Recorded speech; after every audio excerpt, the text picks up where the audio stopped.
ನಮಃ. ಪದ್ಯಾಣ ಪುನಃ ಪ್ರತಿಷ್ಠಾ ಅಷ್ಟಬಂಧ ಬ್ರಹ್ಮಕಲಶಾಭಿಷೇಕದ ಈ ವೇದಿಕೆ ಮೇಲಿರ್ತಕ್ಕಂಥವ್ರು ಉಮೇಶ್ವರವ್ ಅವರು, ಅವರ ಆಶೀರ್ವಾದನ ಯಾಚನೆ ಮಾಡ್ತೇನೆ.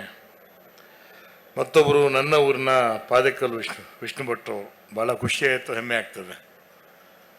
ನನ್ನ ಕ್ಷೇತ್ರದಲ್ಲಿ ಇರತಕ್ಕಂಥವ್ರು, ಸದಾ ನನಗೆ ಆಶೀರ್ವಾದವನ್ನು ಮಾಡ್ತಕ್ಕಂಥವ್ರು, ಅವರ ಆಶೀರ್ವಾದ ಯಾಚನೆ ಮಾಡ್ತೇನೆ.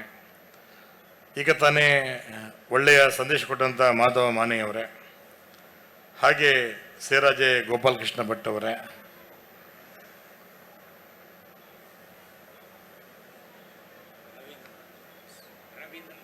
ರವೀಂದ್ರನಾಥ್ ಅವರೇ, ಸನ್ಮಾನ್ಯ ಹಿರಿಯರಾಗಿರ್ತಕ್ಕಂಥ ರವೀಂದ್ರನಾಥ್ ಅವರಾದ ಆಶೀರ್ವಾದ ಯಾಚನೆ ಮಾಡ್ತೇನೆ. ಈ ಸಮಿತಿಯ ಎಲ್ಲ ಅಧ್ಯಕ್ಷರೇ, ಪದಾಧಿಕಾರಿ ಬಂಧುಗಳೇ, ವಿಶೇಷವಾಗಿ ಶ್ಯಾಮ್ ಭಟ್ರು ಮತ್ತು ಅರುಣ್ ಶ್ಯಾಮ್ ಅವರ ಕೋರಿಕೆ ಮೇಲೆ ನಾನು ಭಾಳ ದೂರದಿಂದ ಇಲ್ಲಿ ಬಂದಿರತಕ್ಕಂಥದ್ದು. ನನ್ನ ವಕೀಲರು ಸನ್ಮಾನ್ಯ ಮಾಧವ ಮಾವಿಯವರು ಹೇಳಿದಾಗೆ, ನಮ್ಮ ಭಾಗದಲ್ಲಿ ಯಾವುದೇ ಕಾರ್ಯಕರ್ತರಿಗೆ ಏನಾದರೂ ತೊಂದರೆ ಆದಾಗ ನಾನು ಇದ್ದೇನೆ ಅಂತೇಳಿ ಇರ್ತಕ್ಕಂಥ ಏಕೈಕ ಒಬ್ಬ ವಕೀಲರು ಈ ನಾಡಿನಲ್ಲಿದ್ದರೆ ಶ್ಯಾಮ್ ಭಟ್ರು, ನಿಮ್ಮೂರಿನವರು ಅಂತ ಹೇಳಲಿಕ್ಕೆ ತುಂಬ ಹೆಮ್ಮೆಯಿಂದ ನೆನೆಸ್ಕೊಳ್ತೇನೆ.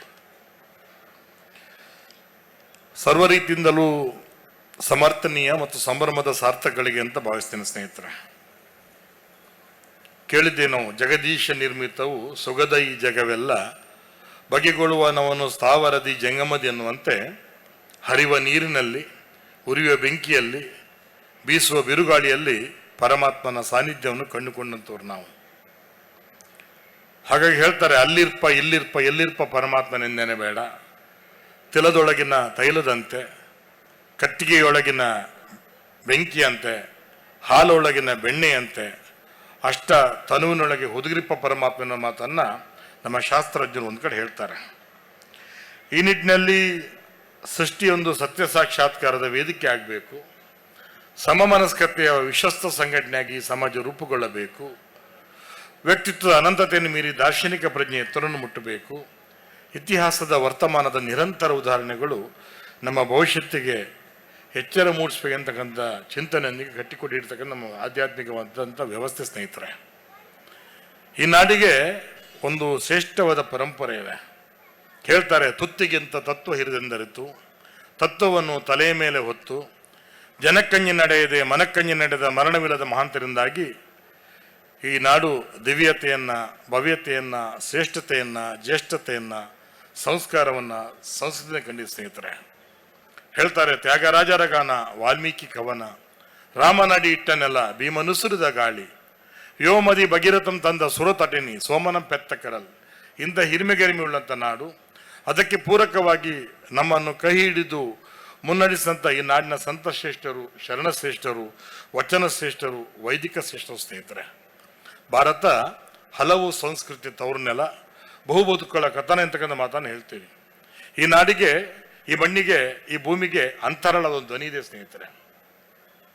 ಹಾಗಾಗಿ ಹೇಳ್ತಾರೆ, ಕೇವಲ ಕಲ್ಲು ಮುಳ್ಳುಗಳ ನಾಡು ಇದಲ್ಲ, ಹೇಗೋ ಎಂತೂ ಬದುಕಿದವರು ನಾಡು ಇದಲ್ಲ, ವಾತ್ಸಲ್ಯದ ಸುದೈತ್ತ ಮಾತೃಭೂಮಿ, ಸ್ವಾಭಿಮಾನದ ಸಂಕಲ್ಪ ನೀಡಿ ಫಲವೆತ್ತ ಪಿತೃಭೂಮಿ, ಹರಿಹರರು ಒಂದಾಗಿ ಮೈದಳೆದ ಪುಣ್ಯಭೂಮಿ, ಲಕ್ಷ್ಮೀ ಸರಸ್ವತಿ ಪಾರ್ವತಿಯಲ್ಲಿ ಸೇರಿ ದುರ್ಗಿಯರಾದ ಕರ್ಮಭೂಮಿ, ಚತುರ್ವೇದಗಳ ತವರು ಎಂದ ಮಾತನ್ನು ಈ ನಾಡಿನ ಬಗ್ಗೆ ಹೇಳ್ತಾರೆ. ಸಹಸ್ರ ಸಹಸ್ರ ಸಂವತ್ಸರಗಳ ಹಿರಿಯ ಪರಂಪರೆಯ ವಾರಿಸಿದವರು ನಾವು. ಮಿಥ್ಯೆಯಿಂದ ಹೊರಬಂದು ಸತ್ಯವನ್ನೇ ದರ್ಶಿಸಬೇಕಂತಕ್ಕಂಥ ಸತ್ಯಸಿದ್ಧಾಂತ ಮೇಲೆ ನಂಬಿಕೆಯನ್ನು ಇಟ್ಟಂಥವ್ರು ನಾವು. ತೆಲುಗಿನ ಒಬ್ಬ ಕವಿ ಬಹಳ ಸುಂದರವಾಗಿ ಈ ದೇಶದ ಬಗ್ಗೆ ಅಲ್ಲಿ ಉಲ್ಲೇಖ ಮಾಡ್ತಾನೆ. ನನ್ನ ದೇಶ ಭಗವದ್ಗೀತಾ, ನನ್ನ ದೇಶ ಅಗ್ನಿ ಪುನೀತ ಸೀತಾ, ನನ್ನ ದೇಶ ಸಂಸ್ಕಾರ ಗಂಗಾ, ನನ್ನ ದೇಶ ಕರುಣಾಂತರಂಗ ಎನ್ನುವ ಮಾತನ್ನು ಆ ಕವಿ ಒಂದು ಕಡೆ ಉಲ್ಲೇಖ ಮಾಡ್ತಾನೆ. ಹಾಗಾಗಿ ಹೇಳ್ತಾರೆ, ಬಹುಶಃ ನಮಗೆ ಸಿಗ್ತಕ್ಕಂಥ ಅಪೂರ್ವ ಅವಕಾಶಗಳಿವೆ ಅಲ್ಲ. ನನಗೆ ಪದ್ಯಾಣ ಅಂತ ಹೇಳಿದ್ರೆ ಹೆಮ್ಮೆ ಯಾಕಂತ ಹೇಳಿದ್ರೆ, ಬಹುಶಃ ಕಲಾವಿದರ ತವರೂರು, ಜ್ಞಾನಿಗಳ ತವರೂರು, ಹಾಗೆ ಸಂಸ್ಕಾರ ಮತಿಗಳ ತವರು ಎಂದು ಮಾತನ್ನು ಆ ಒಂದು ಕುತೂಹಲದಿಂದ ನಾನು ಬಂದಿರತಕ್ಕಂಥದ್ದು. ನಾವು ನೆನೆಸ್ಬೇಕು, ಪದ್ಯಾಣ ಗಣಪತಿ ಭಟ್ರು ಇವತ್ತು ಬಹುಶಃ ಖ್ಯಾತ ಭಾಗವತರು, ನಮ್ಮ ಮುಂದೆ ಇರಲಿಕ್ಕಿಲ್ಲ. ಚೈತನ್ಯ ಆಯಿತು ನಮ್ಮ ಒಂದು ಇದರಲ್ಲಿ ಚೆಂಡೆಯಲ್ಲಿ ಈಗಲೇ ಹೆಸರು ಮಾಡಿರ್ತಕ್ಕಂಥವ್ರು. ಶಂಕರನಾರಾಯಣ ಭಟ್ರು ಇಲ್ಲಿಯವರೇ. ಹಾಗಾಗಿ ನನಗೆ ನಮ್ಮ ಪಾದಕಲವರು ಹೇಳಿದ್ರು ಇದು ನನ್ನ ಗ್ರಾಮ ಅಂತೇಳಿ. ಹಾಗಾಗಿ ಬಹುಶಃ ಈ ಮಣ್ಣಿಗೆ ಒಂದು ಏನೋ ವಿಶೇಷ ಒಂದು ಒಂದು ಏನೋ ವಿಶೇಷತೆ ಇದೆ ಈ ಮಣ್ಣಲ್ಲಿ. ಇಲ್ಲಿ ಹುಟ್ಟೋರಂಥವ್ರು ಕೂಡ ಎಲ್ಲರೂ ಏನು ಸಾಧನೆಯನ್ನು ಮಾಡ್ತಾರೆ, ಆ ಒಂದು ಉತ್ತುಂಗಕ್ಕೆ ಏರ್ತಾರೆ. ಆ ನಿಟ್ಟಿನಲ್ಲಿ ಒಂದು ಸಣ್ಣ ಕುತೂಹಲ ಕೂಡ ಇತ್ತು, ಪದ್ಯಾಣ ಅಂದರೆ ಹೇಗಿರ್ಬೋದು ಅಂತೇಳಿ. ಪತ್ರಿಕೆಯಲ್ಲಿ ನಾವು ಸಣ್ಣದಿರುವಾಗ ಯಕ್ಷಗಾನ ಬಂದಾಗ ಓದ್ತಾ ಇದ್ವಿ, ಒಂದು ಪದ್ಯಾಣ ಗಣಪತಿ ಭಟ್ಟ ಅಂತ ಬಂದಾಗ ಎಲ್ಲ ಒಂದು ಕಡೆ ರೋಮಾಂಚನ ಆಗ್ತಿತ್ತು. ಹಾಗಾಗಿ ಅಂಥ ಎಲ್ಲ ಪೂರ್ವಸೂರಿಗಳಿಗೆ ನಮನನ್ನು ಸಲ್ಲಿಸ್ತೇನೆ ಆತ್ಮೀಯರೇ. ಹಾಗಾಗಿ ಹೇಳ್ತಾರೆ, ಈ ಕೆಲವು ಕ್ಷಣಗಳು ಬದುಕಲ್ಲಿ ಬರ್ತವಂತೆ. ಹೇಳ್ತಾರೆ, ಕೆಟ್ಟ ಜನ್ಮದಲ್ಲಿ ಹುಟ್ಟಿ ದುಷ್ಟಕರ್ಮ ಮಾಡಿದಾಗ, ಶೃಂಗಾರದ ದೇಹದಿಂದ ಅಂಗ ಮುರಿದು ಬೀಳುವಾಗ, ಬರದಿ ಯಮನ ಭಟರು ಬಂದು ನಡೆಯಿರೆಂದು ಹೇಳುವಾಗ, ಕೊನೆಯ ಕಾಲಘಟ್ಟದಲ್ಲಿ ನಾಮ ಒದಗದು ಹರಿಯ ನಾಮೋದು ಎನ್ನುವಂತೆ ಮನುಷ್ಯ ಕೈ ನಡೆಯೋ ಕಾಲಕ್ಕೆ, ಮೈ ದುಡಿಯೋ ಕಾಲಕ್ಕೆ ಒಂದಷ್ಟು ಒಳ್ಳೆಯ ಕೆಲಸಗಳು ಮಾಡ್ತಾ ಮಾಡ್ತಾ ನಮ್ಮ ಉಸಿರನ್ನು ಚೆಲ್ಲಬೇಕಂತೆ. ಹಾಗಾಗಿ ಹೇಳ್ತೀವಲ್ಲ, ಈ ನಾಡಿಗೆ, ಈ ಮಣ್ಣಿಗೆ ಒಂದು ಧೀಮಂತವಾದಂಥ ಒಂದು ಗುಣ ಇದೆ. ಹೇಳ್ತಾರೆ, ವೇದಗಳ ದರುಶನವ ಲೋಕದೆದುರಲ್ಲಿ ತೆರೆದು, ಬದುಕಿನುನ್ನತ ಗತಿಯ ಔದಾರ್ಯ ಮೆರೆದು, ನೆಲೆಗೊಳಿಸಿ ನೀತಿಗಳ ನಿರ್ಮಿಸಿದೆ ಧರ್ಮಪಥ, ಎದುರಿಸಿದೆ ಕಾಲದ ಸವಾಲುಗಳ ಅನವರತ ಎನ್ನುವಂತೆ ಈ ನಾಡಿಗೆ ಒಂದು ಸಂತ ಪರಂಪರೆ ಇದೆ, ಈ ನಾಡಿಗೆ ಒಂದು ಧರ್ಮ ಪರಂಪರೆ ಇದೆ, ಈ ನಾಡಿಗೆ ಒಂದು ಕ್ಷಾತ್ರ ಪರಂಪರೆ ಇದೆ, ಈ ನಾಡಿಗೆ ಒಂದು ದಾರ್ಶನಿಕ ಪರಂಪರೆ ಇದೆ, ಈ ನಾಡಿಗೆ ಒಂದು ಸತ್ಯ ಪರಂಪರೆ ಇದೆ. ಸ್ನೇಹಿತರೆ ಹೇಳ್ತಾರೆ, ಸತ್ಯರ ನಡಿತೀರ್ಥ, ನಿತ್ಯರ ನುಡಿತೀರ್ಥ, ಉತ್ತಮರ ಸಂಗಮದ ತೀರ್ಥ, ಹರಿವ ನಿರತನ ತೀರ್ಥ ಎನ್ನುವಂತೆ ಅದೆಲ್ಲವನ್ನು ಮೀರಿದ ಬದುಕು ನಮ್ದಾಗಬೇಕಂತೆ. ಹಾಗಾಗಿ ಇವತ್ತು ಖಂಡಿತವಾಗಿಯೂ, ಹಾಗಾದರೆ what is the purpose of our life? ನಮ್ಮ ಬದುಕಿನ ಉದ್ದೇಶ ಏನು? ಹಾಗಾದರೆ ಹೇಳ್ತಾರೆ, ಈಶಾವಾಸಂ ಇದಂ ಸರ್ವಂ ಅಂತೇಳಿ. ತನುವನ್ನು ಪೀಠವನ್ನಾಗಿಸಿ, ಮನವನ್ನು ಮಂಟಪವನ್ನಾಗಿಸಿ, ಕೈ ಬೆರಳುಗಳನ್ನೇ ಕದಳಿಯನ್ನಾಗಿಸಿ, ಕೊರಳನ್ನೇ ಶಂಖವನ್ನಾಗಿಸಿ, ನೇತ್ರಗಳನ್ನೇ ಜ್ಯೋತಿಯನ್ನಾಗಿಸಿ, ಕೈಗಳನ್ನೇ ಚಾಮರವನ್ನಾಗಿಸಿ, ನಮ್ಮೊಳಗಿನ ನಾನು ಎನ್ನುವುದನ್ನು ನೈವೇದ್ಯವನ್ನಾಗಿಸಿದಾಗ ಈ ನಾಡಿನಲ್ಲಿ ಯಮನೂ ರಾಮನಾಗಬಲ್ಲ, ಜೀವನೂ ದೇವನಾಗಬಲ್ಲ, ಮಾನವ ಮಾಧವನಾಗಬಲ್ಲ ಭರವಸೆಯನ್ನು ನಮ್ಮ ಪೂರ್ವಜರು ಬದುಕಿ ತೋರಿಸಿದ ಸ್ನೇಹಿತರೆ. ಹಾಗಾಗಿ ಹೇಳ್ತಾರೆ, ದೇವ ಮಂದಿರ, ಪೂಜೆ, ಪುರಸ್ಕಾರ, ಹೋಮ ಹವನಾದಿಗಳು ಮನುಷ್ಯನನ್ನ ವ್ಯಾವಹಾರಿಕ ಬದುಕಿನ ಮೇಲಕ್ಕೆತ್ತಿ ಆತನ ಅಲೌಕಿಕ ಬದುಕಿನಂತ ಮುಖಮ ನಿಲ್ಲಿಸುವಂತೆ. ಖಂಡಿತ ಇವು ಕಾಣದ ಅಲ್ಲಿವುಗಳಲ್ಲ, ಕಾಣುವ ಇಲ್ಲಿಯ ಈ ಇಹದ ಬದುಕಿನ ಅಂತೇಳಿ ಹೇಳಲಿಕ್ಕೆ ಹೆಮ್ಮೆ ಪಡ್ತೇನೆ. ಹಾಗಾಗಿ ನಮ್ಮ ದೇವಸ್ಥಾನಗಳು, ದೈವಸ್ಥಾನಗಳು, ಮೂಲಸ್ಥಾನಗಳು, ನಾಗಸ್ಥಾನಗಳು ನಮ್ಮ ಪೂರ್ವಜನ ಬಿಟ್ಟು ಹೋದ ಅಪೂರ್ವ ಆಸ್ತಿ ಅಂತ ಭಾವಿಸ್ತೇನೆ. ಇಲ್ಲಿಯ ಕಲ್ಲುಗಳು, ಕಂಬಗಳು ಕೂಡ ನಮ್ಮ ಆಸ್ತಿಕತೆ, ಅಗಾಧತೆಯ ಸೊಲ್ಲನ್ನು ಫಲಿಸ್ತವಂತೆ. ನಾವು ಮೊನ್ನೆ 12 ಜನ ಶಾಸಕರು ಒಂದು ಸರ್ಕಾರದ ನೆಲೆಯಲ್ಲಿ ಅಮೆರಿಕ ಪ್ರವಾಸ ಮಾಡಿದ್ವಿ. ಒಂದು ಬಿಜೆಪಿಯಿಂದ ನಾವೊಂದು 2 ಹೋಗಿದ್ವಿ. ನಾವು ಬಹುಶಃ ಅಷ್ಟೈಶ್ವರ್ಯ ಇದೆ ಅಲ್ಲಿ. ನಮ್ಮ Harvard University, Stanford University, Boston University ಹೋಗ್ತಕ್ಕಂಥ ವ್ಯವಸ್ಥೆಯನ್ನು ಕಲ್ಪಿಸಿಕೊಳ್ಳಲಾಗಿತ್ತು. ಬಹುಶಃ ಶ್ರೀಮಂತಿಕೆ ಇದೆ. ನಮ್ಮ ಬಂಧುಗಳು 12 ಜನ ಅಲ್ಲಿ ಸೆಟ್ಲ್ ಆಗಿದ್ದಾರೆ. ಕೇಳ್ತಾ ಇದ್ದೆ ಒಬ್ಬೊಬ್ಬರನ್ನ ಕರೆದು, ನೆಮ್ಮದಿ ಇದೆಯಾ ಕೇಳಿ, ನೆಮ್ಮದಿ ಇಲ್ಲ ಅಂತಿದ್ರು. ನಮ್ಮ ಅಕ್ಕ ಒಬ್ಬಳು ನ್ಯೂಯಾರ್ಕಲ್ಲಿ ಒಂದು 150 ಕೋಟಿ ಮನೇಲಿ ಒಬ್ಬಳೇ ಇದ್ದಾಳೆ. ಬೇಸರ ಕೇಳಲಿಕ್ಕೆ ಒಂದು ಸಣ್ಣ ನಾಯಿ ಇದೆ. ನಾಯಿ ಜೋರಾಗಿ ಬೋಗಳಿದ್ರೆ ಅದು ಅಲ್ಲಿ ಫೈನ್ ಹಾಕ್ತಾರೆ. ಹಾಗಾಗಿ ಅದಕ್ಕೊಂದು ಸೌಂಡ್ ಪ್ರೂಫ್ ರೂಮ್ ಮಾಡಿ ಅವಳಲ್ಲಿ ಕಾಯ್ತಾ ಇದ್ದಾಳೆ. ನಮ್ಮ ಪೂರ್ವಜರಲ್ಲಿ ಇಲ್ಲಿ ಶ್ರೀಮಂತಿಗೆ ಇರಲಿಲ್ಲ, ಆದರೆ ಶ್ರೀಮಂತಿಗೆ ಬದುಕಿನ ನೆಮ್ಮದಿಯ ಬದುಕು ಶ್ರೀಮಂತನನ್ನು ಕಂಡು ಬದುಕಿ ತೋರಿಸೋದು ನಮ್ಮ ಶ್ರೀಮಂತರು. ಅದಕ್ಕೆ ಹೇಳ್ತಾರೆ, ಸಿರಿತನದ ಮಬ್ಬಿನಲ್ಲಿ ಹಾಡಿನಲ್ಲಿಯುವುದಕ್ಕಿಂತ ಗುಡಿಸಲಲ್ಲಿ ಉಪ್ಪಿರದ ಗಂಜಿಲೇಸು, ಸಂತೃಪ್ತ ಪರಿಸರದಿ ಬಡತನವೇ ಆಭರಣ, ಹಣವೇ ಇಹಪರವಲ ತಿಳಿದು ನೋಡದಂತೆ ನಮ್ಮ ಪೂರ್ವಜರು ಹಣವನ್ನು ತೃಣವಾಗಿ ಕಂಡಿರುವುದಾಗಿ ಈ ರೀತಿಯ ನೆಮ್ಮದಿಯ ಬದುಕು ಸಾಧ್ಯ ಆಗಿದೆ. ಆ ನಿಟ್ಟಿನಲ್ಲಿ ಹೇಳ್ತಾರೆ, ಸತ್ಯಂ ವದ ಧರ್ಮಂ ಛರ ಅಂತೇಳಿ. ನಮ್ಮ ಪೂರ್ವಜರು ಸತ್ಯವನ್ನೇ ಮಾತಾಡ್ತಿದ್ರು, ಧರ್ಮ ಮಾರ್ಗದಲ್ಲಿ ಬದುಕ್ತಿದ್ರು. ಹಾಗಾಗಿ ಒಂದಷ್ಟು ಋಣ ನಮಗಿದೆ ಅಲ್ಲ, ನಾವು ಬರ್ತಕ್ಕಂಥ ಶೂನ್ಯದಿಂದ ಮತ್ತೆ ನಡೀತಕ್ಕಂಥ ಶೂನ್ಯದ ಕಡೆಗೆ.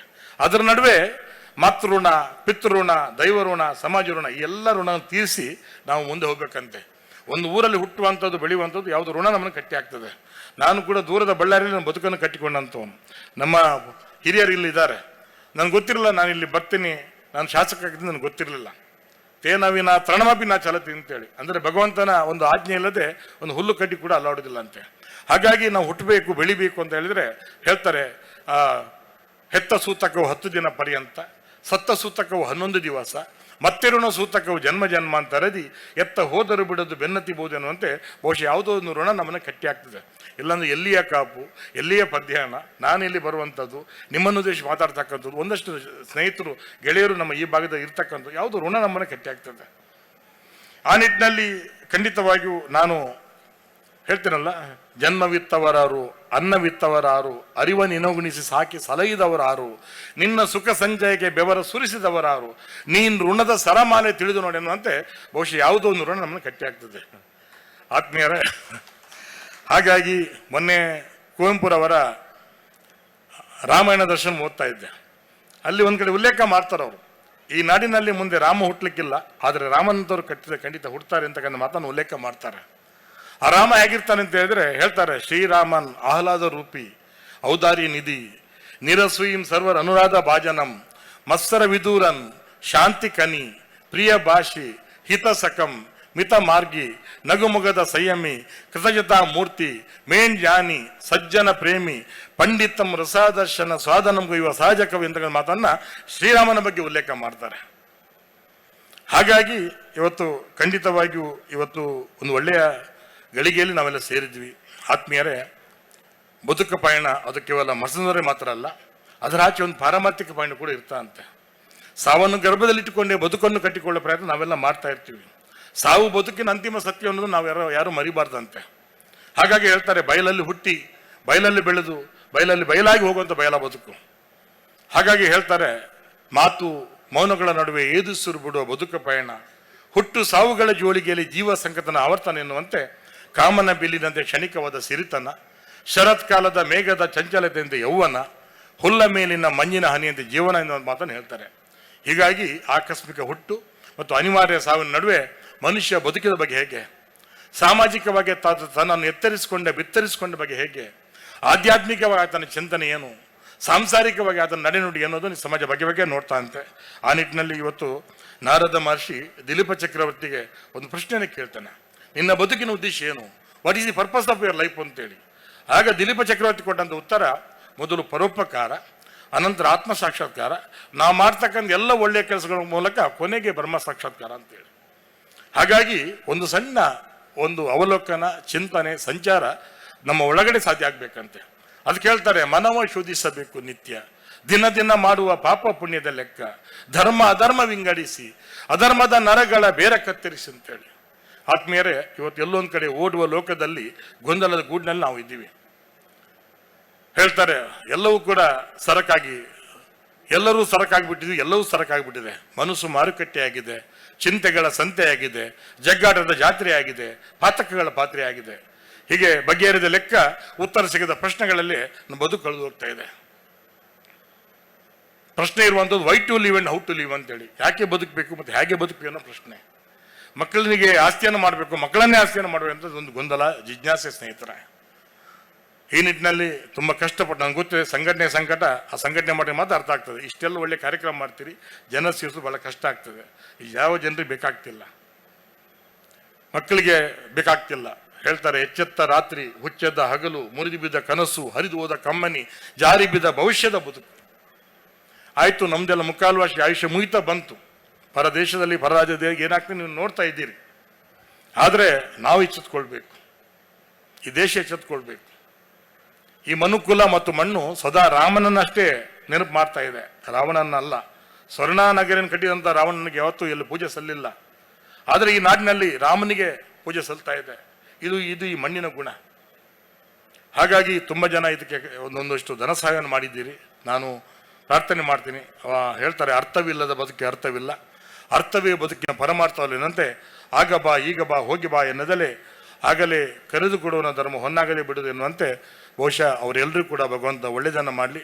ಭಾಳ ಘನಸಿರಿ ವೇದಿಕೆ ಅಂತ ಭಾವಿಸ್ತೇನೆ. ನಾನು ಸೌಭಾಗ್ಯ ಎಲ್ಲ ಪಂಡಿತರ ಮುಂದೆ, ಒಂದು ಪಾಮದರ ಮುಂದೆ ಇವತ್ತು ನಾವೆಲ್ಲ ಕೂತಿರುವಂಥದ್ದು ನನ್ನ ಸೌಭಾಗ್ಯ ಅಂತ ಭಾವಿಸ್ತೇನೆ. ಹೇಳ್ತಾರೆ, ಅರಿತವರ ಜೊತೆಯಲ್ಲಿ ಇರುತ್ತಿರಲು ಅನುದಿವಸ ಹೊರೆಯಾಗದಿ ಬದುಕು ಭುವನದಲ್ಲಿ ದೊರೆತ ಭಾಗ್ಯಗಳೆಲ್ಲ ನೊರೆಯ ಬೂರ್ಜುಗಳಲ್ಲ ತೊರೆಯಾಳ ಗರ್ಭದು ತಿಳಿದುಕೊಂಡಂತೆ ಇಂಥ ಸಜ್ಜನರ ಕೂಟ ನಮ್ಮ ಬದುಕೊಂದಷ್ಟು ಸಂಭ್ರಮವನ್ನು ಸಂತೋಷ ಕೊಟ್ಟದಂತೆ ಈ ಸಂಭ್ರಮ ತಮ್ಮ ಬದುಕಿನ ಹಾಡಿನ ನಿತ್ಯ ಪಲ್ಲವಿಯಾಗಬೇಕು. ಮತ್ತೆ ಮತ್ತೆ ಇಂಥ ಐಭೋಗ ವೈಭವಗಳು ತಮ್ಮ ಈ ಊರಿನಲ್ಲಿ ಒದಗಿ ಬರಬೇಕೆಂದು ಪ್ರಾರ್ಥನೆ ಮಾಡ್ತಾ ಭಾಳ ಪ್ರೀತಿಯಿಂದ ಭಾಳ ದೂರ ನನ್ನನ್ನು ಬರಮಾಡಿಕೊಂಡಿದ್ದೀರಾ. ಹೇಳ್ತಾರೆ, ಧರ್ಮಲೀಲೆಯೋ ಕಾಣೆ ಕರ್ಮಜಾಲವು ಕಾಣೆ, ಅದು ಉದ್ಯಾಚಿಕೆನ ಮಾತು ಭವದಲ್ಲಿ ಕಾಣೆ ಪ್ರೀತಿ ಅಂತ ವಸ್ತು. ನಿಮ್ಮ ಪ್ರೀತಿಗೆ ಮತ್ತೆ ಮತ್ತೆ ಮತ್ತೆ ಮತ್ತೆ ಚಿರಋಣಿ ಅನ್ನೋ ಮಾತನ್ನು ಹೇಳ್ತಾ ನನಗೆ ಅನ್ಯತಾ ಭಾವಿಸಬಾರ್ದು. ನನಗೆ 8 ಗಂಟೆಗೆ ಮತ್ತೊಂದು ಧಾರ್ಮಿಕ ಸಭೆ ದೂರದ ಉಡುಪಿಯಲ್ಲಿದೆ. ಬರೀ ದಾರಿ ಒಂದು ಸುಮಾರು 2-2.5 ಗಂಟೆಗೆ ದಾರಿ ಇದೆ. ಹಾಗಾಗಿ ನನಗೆ ಮುಂದೆ ಹೋಗಲಿಕ್ಕೆ ಅವನು ಮಾಡಿ ಕೊಡಬೇಕು ಅಂತ ಹೇಳ್ತಾ ಮತ್ತೊಮ್ಮೆ ಕರೆದು ಗೌರವಿಸಿದ ಎಲ್ಲ ಮಾನ್ಯರಿಗೆ ಗಣ್ಯರಿಗೆ ಶಿರಬಾಗಿ ವಂದಿಸ್ತೇನೆ. ನಮಸ್ಕಾರ. ನಿಖರ ಸುದ್ದಿ, ಸದಭಿರುಚಿಯ ಕಾರ್ಯಕ್ರಮ. ನೀವು ನೋಡ್ತಾ ಇದ್ದೀರಾ ಕಹಳೆ ನ್ಯೂಸ್, ಸಮಾಜದ ಜಾಗೃತಿಗಾಗಿ ವಸ್ತುನಿಷ್ಠ ವರದಿ.